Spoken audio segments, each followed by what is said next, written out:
लोकसभा चुनाव को लेकर कांग्रेस ने अपना घोषणा पत्र जारी किया है। इस घोषणा पत्र को न्याय पत्र का नाम दिया गया है। इस न्याय पत्र के जरिए कांग्रेस ने बड़े बड़े वायदे किए हैं। 5 न्याय और 20 गारंटी देने का वादा कांग्रेस ने किया है। इस 20 गारंटी में सबसे ज्यादा जो चर्चा है वो जातिगत जनगणना की हो रही है।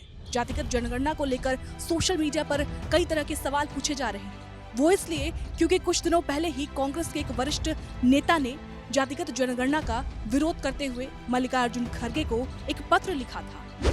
क्या है पूरी खबर, आपको विस्तार से समझाते हैं। नमस्कार, मेरा नाम श्रुति झा है और विस्तार न्यूज पर आपका स्वागत है। एक तरफ कांग्रेस ने ये वादा किया है कि अगर कांग्रेस की सरकार आती है तो कांग्रेस देश में जातिगत जनगणना कराएगी, लेकिन दूसरी तरफ आपको याद होगा कुछ दिनों पहले ही कांग्रेस के वरिष्ठ नेता आनंद शर्मा ने मल्लिकार्जुन खड़गे को पत्र लिखा था, जिसमें उन्होंने साफ तौर से अंग्रेजी में लिखा था। उसमें लिखा गया था कि रामबाण की तरह जातिगत जनगणना नहीं है। जातिगत जनगणना से ना तो बेरोजगारी दूर होगी और ना ही गरीबी दूर होगी।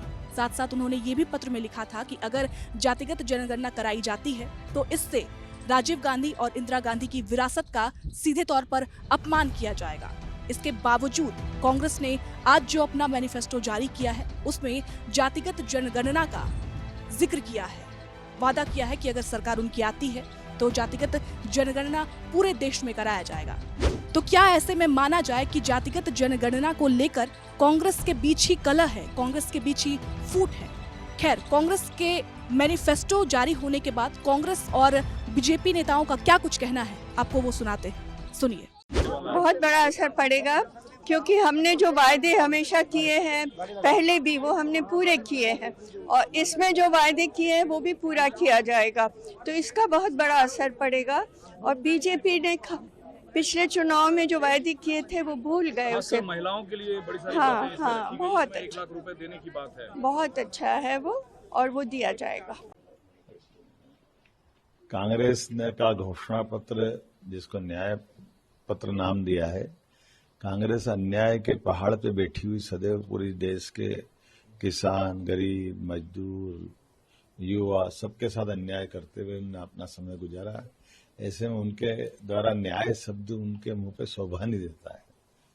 अन्याय महिलाओं के साथ हमारे यहाँ 29 सीट पर 29 में से केवल एक जगह कांग्रेस लड़ा रही, उसके उल्टा भाजपा 6 जगह लड़ा रही। हिस्सेदारी, परिवार से बाहर नहीं आने दे रहे हैं। सभी कांग्रेस के बड़े नेता से लेके अपोजिशन के, इंडिया गठबंधन के सब लोग अपने परिवार से बाहर किसी की हिस्सेदारी बर्दाश्त नहीं करते। अब जो कांग्रेस का मैनिफेस्टो है उसमें क्या क्या अहम बिंदु हैं, क्या क्या अहम बातों पर जोर दिया गया है, वो आपको बता देते हैं। युवा न्याय के तहत हर शिक्षित युवा को नौकरी दी जाएगी अगर कांग्रेस की सरकार आती है। नारी न्याय के तहत गरीब परिवार की हर एक महिला को सालाना 1 लाख की मदद दी जाएगी। बुजुर्ग नागरिकों, विधवाओं और दिव्यांगों के लिए पेंशन की राशि को बढ़ाकर न्यूनतम 1000 रुपए प्रति महीने कर दिया जाएगा। कांग्रेस पार्टी ने वादा किया है कि देश में जाति आधारित जनगणना कराएगी और आरक्षण की अधिकतम सीमा को बढ़ाकर 50% से ज्यादा करेगी। श्रमिक न्याय में मनरेगा के तहत कम से कम 400 रुपए दिए जाएंगे।